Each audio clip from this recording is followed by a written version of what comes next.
À la maison de la falaise, Steffi a travaillé à distance et a pris du temps avec Kelly. Liam est arrivé pour une visite inattendue et Steffi a déclaré qu'il n'aurait pas pu choisir un meilleur moment. Liam espérait que Steffi ne travaillait pas à la maison parce que l'enfant était malade. Steffi a répondu qu'elle avait juste besoin d'un peu de temps pour Kelly. Liam a répondu qu'il l'avait fait aussi, même s'il n'était pas parti depuis si longtemps. Mais beaucoup de choses ont changé, répondit Steffi, se concentrant sur l'alliance qu'il portait. Plus tard, Liam avait posé Kelly pour une sieste et était retourné dans le salon. Il était étonné de la façon dont les doigts de Kelly tremblaient dans son sommeil.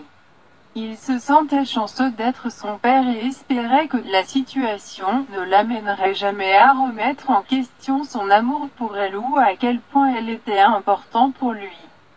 Steffi était sûre que ce ne serait pas le cas. Vous non plus, ajouta-t-il. Steffi était cool à ce sujet et a dit que les choses ne devaient pas être gênantes. Je veux dire, nous sommes bons, expliqua-t-elle. Pour Liam, elle avait l'air bien. S'interrogeant sur lui, Steffi a demandé comment était la vie conjugale avec Hope. Il a balbutié que c'était sympa. Steffi répéta le mot d'un air interrogateur et il admit qu'il essayait d'être vague. Steffi ne pensait pas que c'était nécessaire. Elle a demandé s'il était heureux. Il a déclaré qu'il l'était et elle a dit qu'elle était heureuse pour lui. Liam et Steffi avaient toujours voulu le meilleur l'un pour l'autre. Et ils ont convenu que son mariage ne changerait rien à cela. Liam a ajouté qu'ils étaient toujours les parents de Kelly et qu'ils étaient toujours nous. Steffi a estimé que la meilleure chose à leur sujet était l'honnêteté. Mettant la déclaration à l'épreuve, Liam a demandé à Steffi comment elle allait. Il espérait que tout allait bien mais lui a fait savoir qu'elle pourrait lui dire si ce n'était pas le cas. En tant que mère célibataire responsable de la maison de couture la plus prospère au monde, elle ne savait pas si elle allait ou venait parfois. Il a demandé si elle prenait du temps pour elle-même. Steffi a promis d'ajouter cette tâche à sa liste. Liam voulait qu'elle en fasse sa première priorité. De l'avis de Steffi, Kelly était la première priorité de Steffi. Il a dit que c'était bien si elle voulait se concentrer uniquement sur son travail et Kelly, mais il ne pouvait s'empêcher de penser à tous les plans qu'ils avaient faits à la naissance de Kelly. Il a ajouté que cela comptait beaucoup pour Steffi quand il vivait là-bas. Steffi se souvint que Liam avait proposé à Hope des mois auparavant. Et la seule raison pour laquelle il avait emménagé avec Steffi avait été parce que Hope l'avait refusé. Il murmura que ce n'était pas la seule raison. Steffi admit qu'elle avait laissé le rêve d'une vie avec lui brouiller son jugement, mais ce rêve s'était terminé au moment où Hope avait mis l'alliance à son doigt. À Forrester, Bill s'est assis avec Katie pour parler de leur relation, mais Katie ne pouvait pas sortir Wyatt et Sally de son esprit. Bill voulait se concentrer sur sa situation et celle de Katie. Cependant, Katie a dit qu'ils avaient eu le temps de le découvrir et de faire ce qui était le mieux pour eux et pour Will. D'un autre côté, le temps de Sally était presque écoulé. Bill n'était pas surpris que Katie soit préoccupée par Sally et Wyatt. Katie avait le plus grand cœur de tout ce qu'il connaissait et il était désolé de l'avoir encore brisé. Il insistait sur le fait qu'une indiscrétion n'annulerait pas tout ce qu'ils avaient construit ensemble, mais Katie craignait qu'ils ne l'avaient pas construit sur une base solide. Bill a déclaré que les fondations pouvaient être réparées. Il ne laisserait pas un baiser être la fin d'eux. Il était prêt à affronter les conséquences de ce qu'il avait fait, à moins de vous perdre, vous et notre famille. Katie croyait qu'il était sincère. Mais elle ne pensait pas qu'il le voyait de son point de vue. Bill a supposé que Katie avait besoin de lui faire confiance, mais elle a déclaré qu'elle devait se faire confiance. Elle aimait Bill plus qu'elle n'avait jamais aimé personne. Quand les choses allaient bien entre eux, ils étaient vraiment bons. Elle voulait lui pardonner et continuer leur vie. Mais étant donné l'histoire entre lui et Brooke, Katie ne savait pas qu'elle le pouvait. Katie ne savait pas comment amener Bill ou Brooke à voir ce que le baiser avait fait à Katie. Cathy avait travaillé dur pour retourner dans un lieu de confiance pour le faire défaire par un moment qui ne lui avait rien signifié. Le moment comptait beaucoup pour Cathy, Bill compris, mais il était catégorique sur le fait que lui et Cathy ne seraient pas les dommages collatéraux d'une erreur que Quinn avait militarisée contre Brooke. Il a demandé une chance de faire ses preuves auprès de Cathy, mais Cathy a noté qu'il avait eu cette chance lorsque l'incident s'était produit. Elle était prête à dire à Will que ses parents étaient séparés et pourraient ne pas se remettre ensemble. À la maison de la plage, Wyatt a été abasourdi quand il est arrivé à la maison et a trouvé son salon en plein désarroi. Il a traversé la maison, appelant Sally, mais personne n'était là.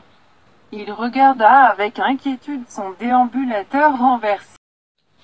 Dans l'ancien appartement de Sally regarda le travail qu'elle et Penny avaient fait en attachant le flot inconscient par sa cheville à un radiateur. Il l'avait attaché avec ce qui semblait être des collants dépareillés, alors qu'il déplaçait les meubles et les accessoires hors de portée de Flo. Penny s'inquiétait parce que Flo ne s'était pas encore réveillé. Ravie, Sally a rappelé à Penny qu'elle avait vérifié les signes vitaux de Flo. Penny regrettait ce qu'elle avait fait, mais Sally pensa que Flo l'avait amenée sur elle-même. Le téléphone de Sally sonna. Penny l'exhortait à ne pas y répondre, mais c'était un appel de Wyatt. Glissant dans son caractère maladif, Sally répondit au téléphone avec un ton doux. Soulagé d'entendre sa voix, Wyatt a demandé ce qui se passait. Sally essaya de prétendre que tout allait bien, mais elle était à court de mots quand il décrivit le désordre qu'il avait trouvé dans le salon. Réfléchissant vite, Sally a prétendu qu'elle avait eu le vertige et était tombée quand son chauffeur était arrivé. Elle a affirmé que le chauffeur l'avait aidée à monter dans la voiture. Et elle n'avait même pas réalisé qu'elle avait laissé le marcheur derrière. Wyatt a demandé où elle était et elle a dit qu'elle était avec son médecin. Wyatt fut surpris d'apprendre que Sally avait eu un rendez-vous. Il lui a dit que, malgré l'intensité des choses, il voulait être là pour elle. Sally a répondu « Et je veux être avec toi. Plus que je ne peux en dire. Je ne peux pas attendre. » Elle a promis de revenir bientôt. Après l'appel, Penny a insulté Sally pour ne pas avoir dit la vérité à Wyatt. Penny croyait que si Sally avait été franc avec lui, rien de tout cela ne se passerait. Sally se rappela que Penny était celle qui avait frappé Flo à la tête. Penny était sûre que Flo les ferait arrêter pour enlèvement. Décidant que c'était fini, Penny a dit qu'il laisserait Flo partir après son réveil et que Sally irait à Wyatt avec la vérité. Non, s'exclama Sally. Sally a affirmé qu'elle n'était pas allée aussi loin que pour perdre Wyatt. Bien que son plan s'effondre, elle savait que Wyatt se souciait d'elle et voulait être là pour elle. Elle avait juste besoin qu'il se soucie davantage de lui. La menace de me perdre ne suffit pas, décida Sally. Penny ne savait pas ce que Sally avait en tête. Mais Penny a tracé la ligne du kidnapping.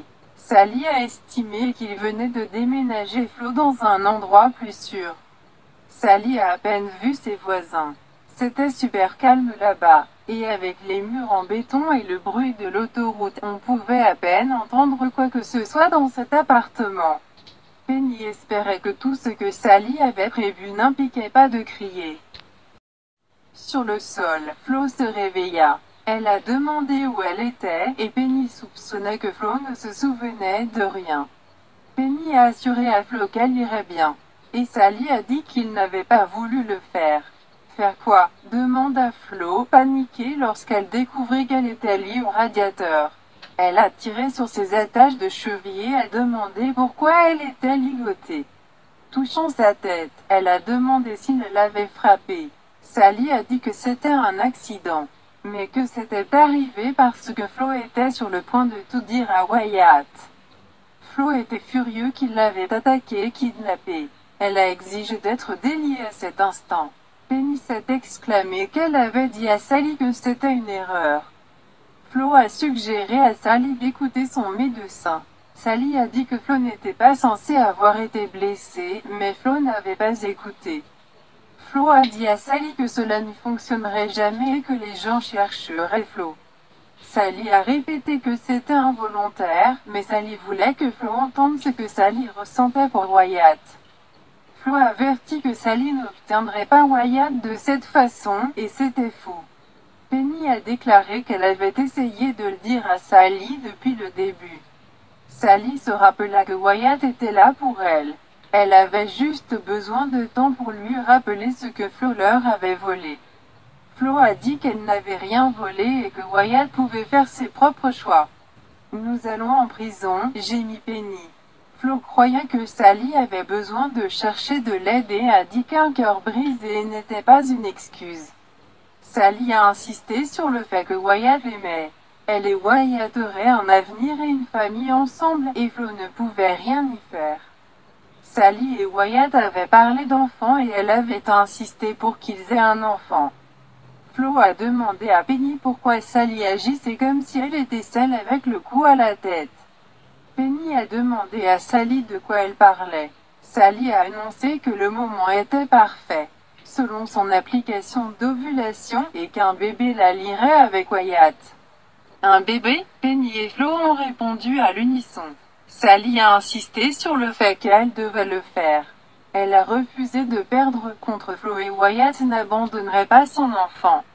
Sally a juré qu'elle aurait le bébé de Wyatt. De retour à la maison de plage, Wyatt redressa les meubles renversés, passa les clés de voiture de Flo sur le comptoir et regarda par la fenêtre. Il prit une photo de lui et de Flo et soupira.